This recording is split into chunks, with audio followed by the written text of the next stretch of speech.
Secretariat NGO സംഘിൻ്റെ പ്രതിനിധി അജയൻ നമുക്കൊപ്പം ചേരുന്നുണ്ട്. ശ്രീ അജയൻ, എന്താണ് ഈ കേൾക്കുന്നത്? പെൻഷൻ വാങ്ങുന്നവരുടെ കൂട്ടത്തിൽ ഗസറ്റഡ് ഓഫീസേഴ്സ്, കോളേജ് പ്രൊഫസർമാർ, ആരോഗ്യവകുപ്പ് ജീവനക്കാർ, ഈ കേരളത്തിൽ എന്തും നടക്കുമെന്നാണോ? ഇവിടെ ഒരു ഭരണകൂടമില്ലെന്നാണോ? വളരെ വേദനിപ്പിക്കുന്നതും അത്ഭുതമുണ്ടാക്കുന്നതുമായ വാർത്തയാണ് ഈ കേൾക്കുന്നത്. സർക്കാർ ജീവനക്കാർക്ക് സാമൂഹ്യ സുരക്ഷാ പെൻഷൻ ലഭിക്കുമെന്ന് കേൾക്കുന്നത് തന്നെ അതിശയകരമായ കാര്യമാണ്. അങ്ങനെ ഒരു സംവിധാനം ഒരിക്കലും കേരളത്തിൽ ഉണ്ടാവാൻ പാടില്ലാത്തതാണ്. അങ്ങനെ ലഭിക്കുന്നത് എന്നതാണ് കാരണക്കാരായ ഉദ്യോഗസ്ഥർക്കെതിരെ ശക്തമായ നടപടി സ്വീകരിക്കണമെന്നുള്ളതാണ് നമുക്ക് പറയേണ്ടത് ഒന്നാമത്തെ കാര്യം. ഇത് എന്തുകൊണ്ട് സംഭവിച്ചു എന്നുള്ളതാണ് ഇതിന്റെ പ്രധാനപ്പെട്ട അന്വേഷിക്കേണ്ടത്.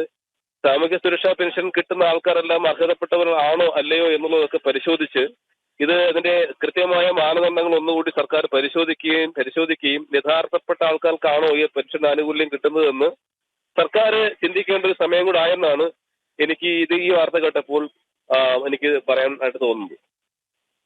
ശ്രീ അജയൻ, അതായത് ഈ സർക്കാരിനെ ആർക്കും ഭയമില്ലെന്ന് നമ്മൾ കരുതണം, അല്ലെങ്കിൽ ഇങ്ങനെ ഒരു സർക്കാർ ഇവിടെ ഭരിക്കുന്നില്ല, ആർക്കും എന്തും ചെയ്യാം എന്ന് നമ്മൾ തിരിച്ചറിയണം. ഈ സാധാരണക്കാർക്ക് പോലും പെൻഷൻ കൃത്യസമയത്ത് എത്തിക്കാൻ കഴിയുന്നില്ല. അപ്പോഴാണ് ലക്ഷം ശമ്പളം വാങ്ങുന്നവർ ഈ തുക മാസാമാസം കൈപ്പറ്റുന്നത് എന്നോർക്കണം.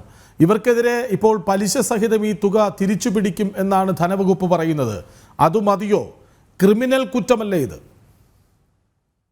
ഈ സാമൂഹ്യ സുരക്ഷാ പെൻഷൻ എന്ന് പറയുന്നത് ജീവിക്കാനുള്ള യാതൊരു നിവൃത്തിയും ഇല്ലാത്ത ആൾക്കാർക്ക് നൽകുന്ന ഒരു സമാശ്വാസമായിട്ട് സർക്കാർ കൊടുക്കുന്ന ഒരു ആശ്വാസ ധനമാണ്. അങ്ങനെ ഒരു ആശ്വാസ ധനം നമ്മൾ വാങ്ങേണ്ട ആൾക്കാരല്ല സർക്കാർ ജീവനക്കാരെന്ന് പറയുന്നത്. സ്വാഭാവികമായിട്ടും സർക്കാർ ജീവനക്കാരിൽ നിന്ന് അത്തരം ഒരു ആനുകൂല്യം അവർ കൈപ്പറ്റിയിട്ടുണ്ടെങ്കിൽ തീർച്ചയായും അതിന് നിയമപരമായ നടപടികൾ അവരെ പങ്കെടുപ്പിക്കണം. അവർക്ക് നിയമപരമായി കിട്ടുന്ന എല്ലാ ശിക്ഷയും അവർക്ക് ലഭ്യമാക്കണം. അവരുടെ ശക്തമായ വിശദീകരണം ചോദിച്ചുകൊണ്ട് അച്ചടക്ക നടപടികൾ ഉൾപ്പെടെയുള്ള കാര്യങ്ങളിലേക്ക് അവർ പ്രവേശിപ്പിക്കുകയും ചെയ്യണം. അത് യാതൊരു സംശയമില്ലാത്ത കാര്യം. ഒരിക്കലും ഒരു സംഘടനകളും അംഗീകരിക്കാത്ത കാര്യമാണ്. പിന്നെ ഇത് എന്തുകൊണ്ട് ഇങ്ങനെ സംഭവിക്കുന്നു എന്ന് ചോദിച്ചു കഴിഞ്ഞാൽ, ഇത് സർക്കാരിന്റെ ചില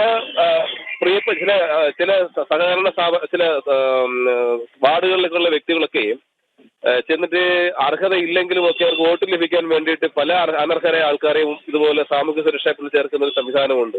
തദ്ദേശ സ്വയംഭരണ ഇലക്ഷനൊക്കെ വരുമ്പോൾ അല്ലെങ്കിൽ അവരെ പല ആൾക്കാർക്ക് വോട്ട് ലഭിക്കുന്നതിന് വേണ്ടി അർഹതയില്ലാത്ത ആൾക്കാർക്ക് പോലും ഇതുങ്ങൾ ആനുകൂല്യം വാങ്ങിച്ചു കൊടുത്തിട്ട് ചില രാഷ്ട്രീയ ഗൂഢാലോചന തന്നെയാണ്. ചില രാഷ്ട്രീയക്കാർ തന്നെയാണ് ഇത്തരമുള്ള കാര്യങ്ങൾക്ക് കൂട്ടുന്നത്. ഒരിക്കലും സർക്കാർ ജീവനക്കാരൻ തയ്യാറെടുത്തുകൊണ്ട് ഒരിക്കലും സാമൂഹ്യ സുരക്ഷാ പെൻഷന് വേണ്ടി പോവില്ല.